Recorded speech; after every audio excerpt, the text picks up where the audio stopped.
Hello friends, welcome to Nafsheer kitchen. Square shape samosa అండి.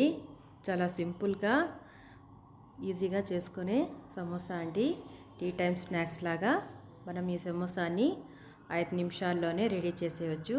అంత ఈజీగా చేసే ప్రాసెస్ అయితే చూపించబోతున్నాను. ముందుగా స్టవ్ వెలిగించి కడాయి పెట్టేసి 1 టేబుల్ స్పూన్ వరకు నూనె వేసి, ఆ తర్వాత హాఫ్ స్పూన్ జీలకర్ర, హాఫ్ స్పూన్ ఆవాలు వేసి చిటపటలాడిన తర్వాత ఒక పెద్ద సైజు ఉల్లిపాయని ముక్కల్లాగా కట్ చేసేసి ఇందులో వేయాలండి.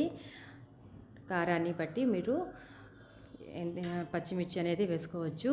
నేనైతే ఒక పచ్చిమిర్చి వేస్తున్నాను. అలాగే హాఫ్ టీ స్పూన్ వరకు అల్లం వెల్లుల్లి పేస్ట్ వేసేసి బాగా మెత్తపడేంత వరకు మనం దీన్ని ఫ్రై చేసేసుకోవాలి. ఈ విధంగా మెత్తపడిన తర్వాత ఒక టేబుల్ స్పూన్ వరకు ఉడికించిన స్వీట్ కార్న్స్, అలాగే 2 బంగాళాదుంపలు, ఇవి కూడా ఉడికించినవి అండి, వేసేసి ఇందులోని హాఫ్ స్పూన్ వరకు పసుపు పొడి, హాఫ్ స్పూన్ వరకు సాల్ట్, అలాగే హాఫ్ టీ స్పూన్ వరకు చాట్ మసాలా వేసి బాగా కలిసే విధంగా మనం బాగా కలుపుకోవాలండి.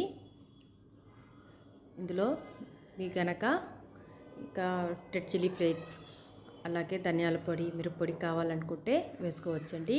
ఇలా వేస్తే సింపుల్గా ఉంటుంది కాబట్టి ఇలా నేను ఈ విధంగా ట్రై చేస్తున్నాను.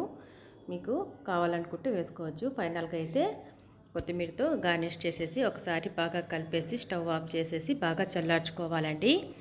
ఈ విధంగా ఉడికిన తర్వాత మనం ఒక ప్లేట్లో తీసి చల్లార్చుకున్నానండి. తర్వాత రెడీమేడ్గా అమ్మే ఈ పట్టీ షీట్స్ ఉన్నాయి, సమోసా షీట్స్ అంటారు కదండి, అవి తీసుకున్నాను. ఈ విధంగా అవి అయితే రెడీమేడ్లో దొరుకుతాయండి. ఏ సూపర్ మార్కెట్కి వెళ్ళినా ఇవి అవైలబుల్లో ఉంటాయి కాబట్టి ఇవి తీసేసుకొని నేను మధ్యలో మైదా కాకుండా ఈ చిన్న టిప్స్ పాటించానండి. అన్నం ఉంది కదా, దాంట్లో కొద్దిగా వాటర్ వేసి మిక్సీ పెట్టేసి పేస్ట్ లాగా చేసుకున్నాను. ఈ పేస్ట్ అయితే స్పూన్తో మధ్యలో అప్లై చేసేసి వేరొక షీట్ని ఈ విధంగా వీడియోలో చూపిన విధంగా పెట్టేసి తర్వాత ఆలుని ఈ విధంగా మధ్యలో పెడుతున్నానండి. ఉల్లగడ్డ మసాలాను ఈ విధంగా పెట్టేసి ఇప్పుడు వీడియోలో చూపిన విధంగా ఫోల్డ్ చేసి సరిపోతుంది.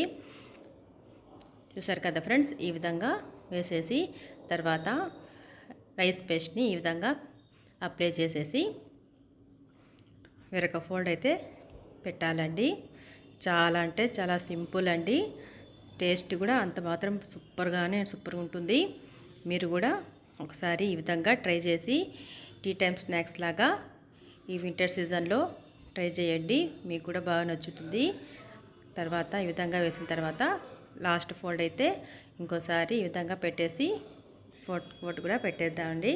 అయితే ఫ్రెండ్స్, చాలా సింపుల్గా అయిపోయే స్క్వేర్ షీట్ సమోసా అయితే రెడీ అండి. ఈ విధంగా అన్నీ ఫోల్డ్ చేసి పెట్టేసుకోవాలండి. ఈ విధంగా అన్నీ ఫోల్డ్ చేసి పెట్టుకున్నానండి. తర్వాత ఇప్పుడు డీప్ ఫ్రై చేయడమే. చూసారు కదా ఫ్రెండ్స్, ఎంత పర్ఫెక్ట్గా వచ్చాయో. తర్వాత డీప్ ఫ్రైకి ఆయిల్ సరిపడా హీట్ చేసేసుకొని తర్వాత ఒక్కొక్కటిగా నేను ఫ్రై చేసుకుంటున్నానండి. గోల్డెన్ కలర్ వచ్చేంత వరకు రెండో పక్కకు టర్న్ చేసేసి ఫ్రై చేసుకోవడమే. నా వీడియో కనుక నచ్చినట్లయితే తప్పకుండా లైక్ చేయండి, షేర్ చేయండి, అలాగే సబ్స్క్రైబ్ చేయండి. పక్కనే ఉన్న బెల్ ఐకాన్ని క్లిక్ చేయండి. అప్పుడే నేను అప్లోడ్ చేసే కొత్త వీడియో నోటిఫికేషన్ ద్వారా మీరు చూడగలరు.